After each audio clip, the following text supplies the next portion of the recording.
All right. So today I have a very special guest from AWS, and he is Mr. Jason. So today we are in AWS Community Day Bangalore, and I just taught him. And the idea is that we are going to have a candid conversation about AWS Community Program, his career, and his plans in India. How is he here? So with this, I think I would like to introduce you with Mr. Jason. He is a community head for AWS Community Builder program, and he is currently in India to attend AWS Community Day. So, Jason, most welcome to the podcast. Thank you. I'm happy to be here. All right, so let's start with your career in AWS. Sure. How did you get started? Well, I just celebrated my 5th year anniversary with AWS. So I was actually hired right at the start of the pandemic. So March of 2020 was when I was hired. I came off of a role with AT&T, and I was actually interviewing for the role while I was on vacation in Mexico, which was kind of funny. I was on vacation with my family, and I was interviewed for the role. And yeah, I was hired in March of 2020. So it was a very strange time to start a job when the pandemic had everyone shutting down. Oh, interesting. And did you apply in the community program itself, or how did you start the journey? Well, I mean, I wasn't a part of the AWS community before. I'm not a technical builder, so I've never used AWS. So this role in particular was for a community program in marketing. And since that's what I did, it was a perfect opportunity for me. And I was really excited when I saw the job listing. Okay, so from marketing to coming to the community, Yeah. I would like to know the background. I mean, I saw some of the friends talking with you and they wanted to really know your background. Like the person who is running community builder program, let's talk to, let's know about the person himself. So tell me about the background, how your career started and how you came in this role. Yeah. So when I went to school many years ago, I actually did a degree in applied communications.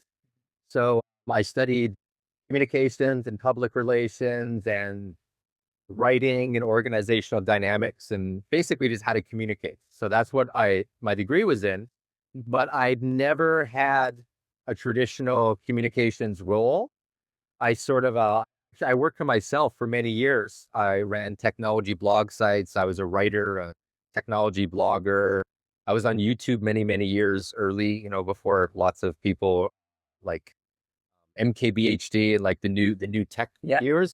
I was like the very first, so really old ones on there. So people could look up old videos of me on there.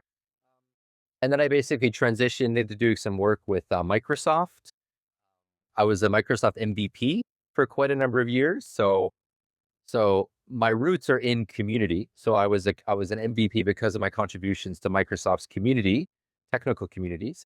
So I did a lot of work with Windows Mobile, Pocket PC. So back in the early days of mobility, Mhm. and the Microsoft Zune, if anyone remembers the Microsoft Zune, that was their audio player. Oh, It's okay. it's really old. Yeah, so I was an MVP actually for 15 years. Mhm. And so that my involvement in the MVP program led me to working with people in Microsoft's marketing department. So I ended up doing big hire to actually write content, like write articles and do videos, things like that, and do websites and web projects for them. And then that path weaved along until basically whenever you're self-employed, one of the risks being self-employed is that you can end up with all of your all of your eggs in one basket, as the saying goes. You have one client that pays most of your bills. And then when that one client goes away, all of a sudden, all of your revenue goes away as a business. And so that is exactly what happened. Microsoft, they had some changes and the contract ended. And I was like, oh, how am I going to make money? Because that was my job. So I still had my technology websites, but most of my income in my business was coming from the Microsoft contract. And so that actually led me to working at HTC. So now people know them, if they're lucky, as like a virtual reality headset maker. Yeah. But years ago, they made Android phones. So they were the very first ones. They made the very first Android phone. And so back in 2011, I actually joined HTC. And that was my first corporate job, actually. I had never worked because I was self-employed for so many years. And so I joined HTC. And then, funnily enough, within 2 weeks of joining HTC, I traveled to India. So I actually went to Delhi, and they were launching a new phone in India. So I traveled all the way there, but I wasn't very smart. I only stayed for 2 days, and then I flew back. So it was a very long trip for only a few days. But yeah, so this is the longest time I've been in India. And then essentially I went from an HTC job. I did a community program for them, and I was there for about 3 years. I went to work for AT&T Business. And so I worked on a community of small business owners, and I was there for about 6 years. And then I went from there to this role at Amazon, AWS. Oh, very interesting. So quite a moving career, I would say. Absolutely. Interesting. So one of the very signature thing about AWS is the community itself, because there are products, there are providers, but the real adoption that is coming from builders to builders, Yeah. that is through community. So tell me more about the community program from your lens. Well, I mean, the AWS community program, when I joined, I had never worked with developers before, but that was actually the very first time I worked with developers. And it was very interesting. I was amazed at the passion and the interest and the engagement that people had for AWS communities. Like when I learned about user groups, I didn't know about user groups before this job. And so it was really amazing, to learn about user groups. And my job was to kind of tap into that passion, but also find a new type of community and basically grow a new type of community from scratch. And so that was very interesting. I got hired in March, and we launched the community in beta in June. So it was a very, very short period of time to launch a new community program. But at Amazon, one of our leadership principles is bias for action. Yeah. So I just took bias for action and figured out the best way to just get things launched. And yeah, we were out the door in like 60 days or something. So yeah, it was a really, really exciting time. Very interesting, because that's the reason today Jason is known for community. Community is known a lot way by Jason. Oh yeah, I mean, I was very, very lucky. I feel very, very fortunate to be able to run a program like I do, the Community Builders program. It's been the best job I've ever had. So I feel very, very fortunate to the job. Very interesting. I saw that, a lot of students, people taking photos, selfies with you. Did you know you are this famous in India? I had a hunch it was going to happen because when I'm at like reInvent, AWS events, I get lots of pictures. But I had a feeling that when I came here, I'd be taking a lot of selfies. So yeah. Very interesting. Tell me something unique that you saw in the developer community in India. I mean, I think the most interesting thing is actually just the scale. I often use the term India scale because it's just so big. India is so big, so many developers, a younger population, lots of vibrancy and energy, which is wonderful. So, just to give you an example of India scale, when we did the Community Builders application this year, we had about 4,700 applications. 2,000 of them were only from India. Wow. So that's India scale, right? Everything that India does is just bigger. Right. And so the thing that I find most amazing is this community day. I've only been to a couple of community days, but this is so big and professional and like really well done. It actually feels a lot more like an AWS event. Yeah. So I think that's the most amazing thing about the community in India is just, it's so well done. It's so professional and it's just so big. So it's India scale. 100%. Yeah. So I heard that you had a choice to make, that AWS Summit was happening in Bangalore. In fact, just see that. Yeah, I was a speaker there 2 weeks back at AWS Summit. I heard that you chose Community Day over Summit. How come? Well, I think, kind of two reasons. So number one, at a summit, my job at a summit is to kind of stand in the booth, and talk to people and shake hands and take selfies. But I want an opportunity to speak. I don't want an opportunity to present. And I also I do enough summits every year in the US that if I'm traveling elsewhere, if I had an opportunity to do a community day, to me, that's a little bit closer to the heart of the community. And I really wanted to experience specifically a community day in India because I had heard how amazing they were. So that's why I chose that. That's very interesting. And this is what I have noticed here, the kind of zeal and energy that you see in the developers here. Yeah. Because given India has the largest young population, Yeah. the adoption of the community itself shows. It does. It really does. Yeah. Very interesting. I see that community program in India is kind of leading. I have been to other community events as well, summits also. But what are your plans for the community to grow in other part of the world where community is not that probably big? For example, I was in Saudi for almost 1.5 years. Yes. I worked there, but I believe the presence of AWS community was very limited. Yeah. Do you have any special plan for those regions? I wish I could say that we had some amazing plans, but from my perspective, for community builders, we try to grow in region by leveraging existing community members to help share the application. So for me, if we want to grow, say in Saudi, we would go to the community builders in Saudi that we have now, even if there's only a few, and really encourage them to share the applications that we have. But it's not easy growing in different regions. So that's why I think user groups are a really important part of growing the community. In fact, I would say the most important part. So if we can get a user group in a region, that's a great way to start growing the community. And then as we grow that community, we'll get more community builders and maybe AWS heroes out of that community. Very interesting. I also saw that you were in your presentation today, were talking about Cloud Clubs. Yes. I would like to know about, because since this is a new initiative, I was not very much aware. Yes. Cloud Clubs is still fairly new. I want to say it launched in late 2023 or early 2024. I think 2024 was the first full year. It's a new initiative that's really about students. So it's effectively a user group, but for students. So Cloud Club is user groups at a college or a university led by students.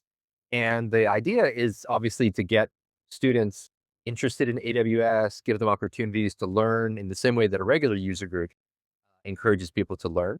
And then, we actually have some user groups, some Cloud Club captains that then go on to become community builders. And so it's part of our kind of cycle of community growth. Very interesting. Which all countries have you been to build or evolve and been fired as the community event? Which all countries?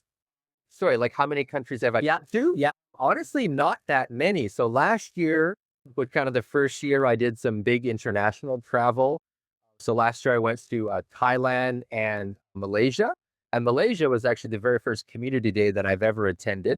And so that was fun. I got to be on a panel there and it was great. The community in Malaysia was wonderful and it was a really, really fun opportunity.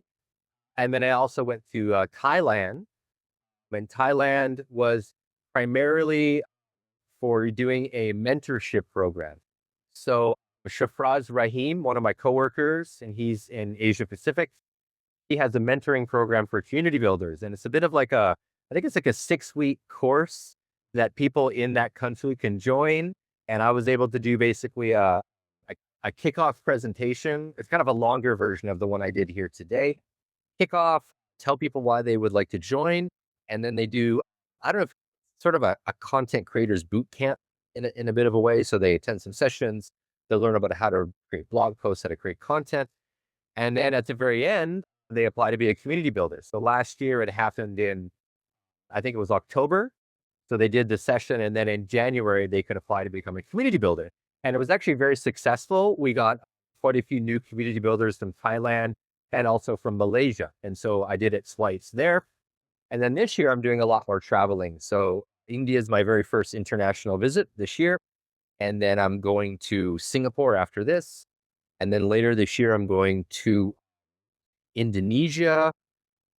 I'm going to Argentina and a couple other places I'm actually forgetting. I'm hoping to maybe get to Germany as well. So I'm trying to hit as many places this year as I can internationally. Interesting. I see your calendar very much full. It is a busy time. The first part of the year is really focused on new community builders and renewing community builders. And then the rest of the year I sort of view as engagement with the community, and then also ways that I can make the Community Builders program better. So I spend a lot of time working on processes and things and trying to make things better for the community.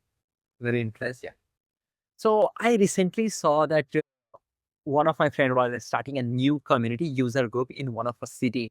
It was a very, very small city. Yeah. I would say hardly it has like not even like a million of populations, a very small population. Yeah. So do you have any guide, like how should someone go about building a community, a local community? Because this one cannot be everywhere.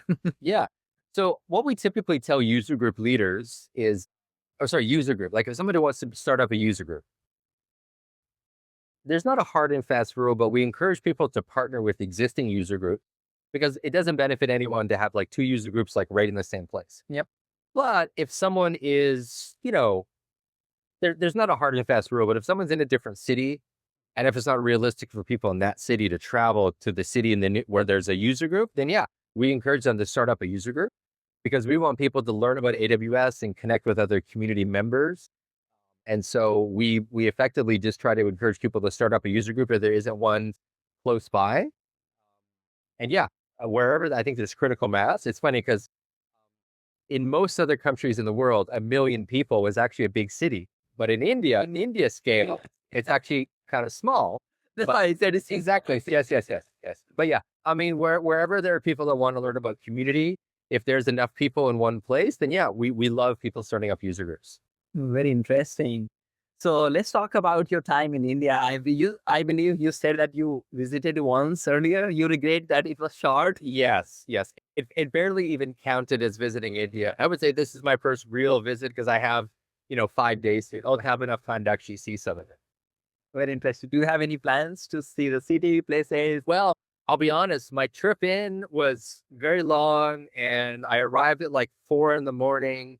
and then the airline lost my bag. And so I had a very rough first couple of days here, but now I have a couple of days where I'm actually well rested. I have new clothes.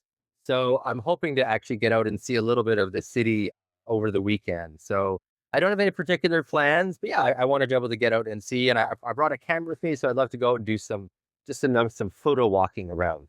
Very interesting. How was the food today at the lunch? To be honest, I didn't eat the food today at the lunch, but last night for dinner, there was a little food cart not too far from my hotel. Okay, so I walked over and I got 2 corn and cheese samosas. Oh, nice. I basically asked them, what is the least spicy one? And they said the corn and cheese. And it was still pretty spicy for me, but it was really good.